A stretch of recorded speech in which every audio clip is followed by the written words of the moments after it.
Hey guys, it's me. I didn't really get to do anything today on the Metro because as it turns out, I'm actually coming down with a cold.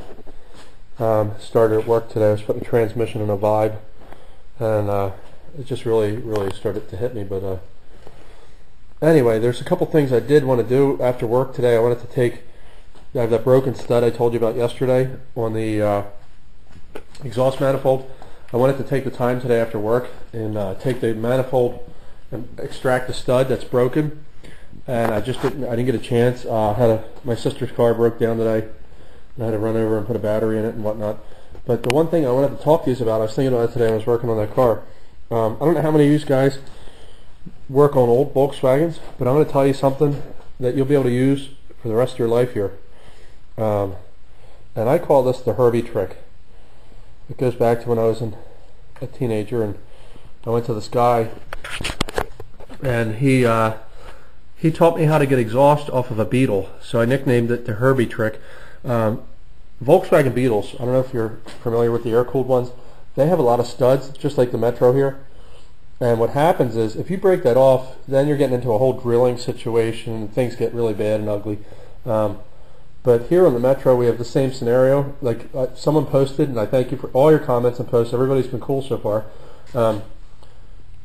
That he would like to do his car, and on the exhaust side, you always run the risk of breaking off an exhaust stud.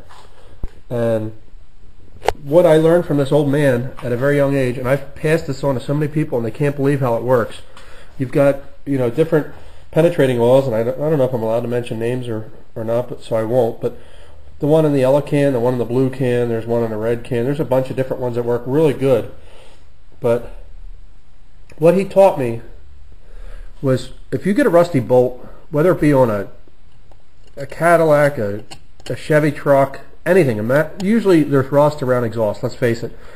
What he taught me was, if you take that bolt, and I have a screwdriver here, and hopefully I'm not zooming in too far, you take that bolt right here with a chisel, hit it on the flat. Go on the flat in between the corners. Hit it on the flat. More often than not, that bolt, with penetrating oil and a little bit of patience, what happens is it kind of gets like out of round, and it will release, and you'll be able to rotate that bolt off of the stud without destroying the stud, and then you can simply wire wheel the stud later or whatever. But you can use that. That theory works, I'm telling you guys, on anything.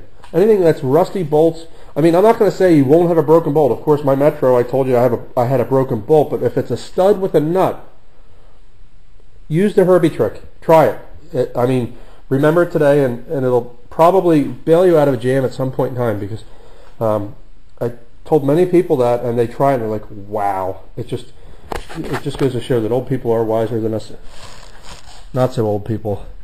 But that's all I have today. Like I said, I'm coming down with a cold, and I'm a little run down right now, and I got to get back in the house here. But I want to go over this weekend and show you how I'm taking the valve springs out. I got a special tool at work because if you notice, the springs are going to be countersunk in here, and a classic valve spring compressor will not be able to go into the countersunk recessed area here. So what we have at work, I'm not sure what you guys use. You can do two things. One, if you're in the backyard like we are here in this case, a socket will work with a magnet. You can pull the keepers out, but that might be a little frustrating as the pieces start to fall. There's another thing that we have at work. It's a round, it's like a ring, and then it has two wires that go up, and then another ring. And I'll show it to you later this week. And you can actually compress the valve spring and pull your keepers out, and you can get your valves out. And the keepers, they come into this area here, and they lock in. I'll go over all that with you over the weekend if I get a chance. And I still have to get my pistons out. I'm hoping there's no issues there, but I still have the question: has anybody taken a stock car like mine here and done an XFI cam in it? Can it be done? Will the computer allow, the ECM as we call it in the trade, will that allow the XFI to work properly, or will it become an issue? I don't want to put a whole bunch of money in this car. It's a decent car. I have it up on stands here. The bottom was starting to rust in the rocker area here, and I had it at the body shop. My brother owns a body shop, and he redid the rockers and the floors, and it cost quite a bit, but I felt the car was worth it at the time. So body-wise, it's fairly sound. The interior is a little rough, but most of that's my fault.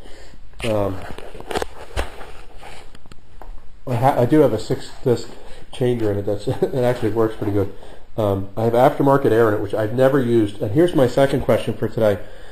Has anybody out there at all, has anybody retrofitted to 134A with their air conditioning?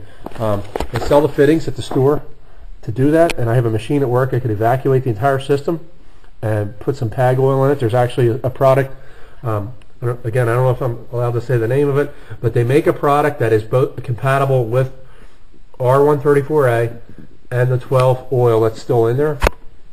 So has anybody retrofitted their Metro at all? And if you have, just put it in the comments below or email me direct. I prefer you to put it in the comments below or post it on the Metro website, only because that way people can use it later. I mean, it's there forever, and we can just reference it whenever the question comes up.